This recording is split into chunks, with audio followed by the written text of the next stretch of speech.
আজকে আমি গিয়েছিলাম বন্ধুর দাদার বিয়েতে ক্যাটারিং করতে।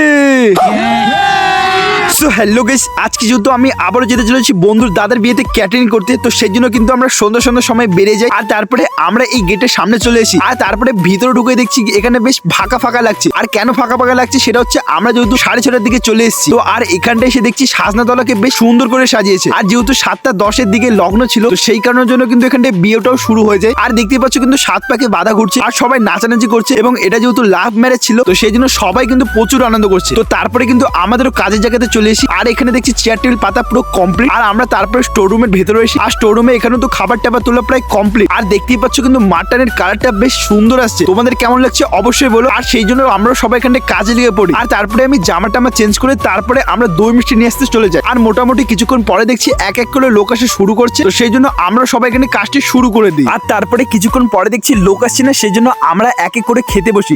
আর এই ছেলেটা দেখো কি করছে। 2 दिनों से मैंने ठीक से खाना नहीं खाया है और मैं इस दावत का भरपूर फायदा उठाऊंगा। তো তারপরে কিন্তু আমিও বসে পড়ি। আর আমি দেখতেই পাচ্ছি কিন্তু সাদা ভাতের সাথে ডাইরেক্ট কিন্তু মাটন কষা নিয়ে নিই। আর মাটন গুলো দেখতেই পাচ্ছ কত সফট আর জুসি। তো সেই জন্য কিন্তু আমি মাটনটাকেও খেয়ে নিই। আর মাটনটা খেয়ে নেওয়ার পরে তারপরে আমি ক্যামেরাম্যানের সাইজের 2টো মিষ্টি নিই। তো যাই হোক, আমি এখন মিষ্টি খেয়ে বাড়িতে যাই। আর তোমরা চ্যানেলটিকে সাবস্ক্রাইব করতে থাকো।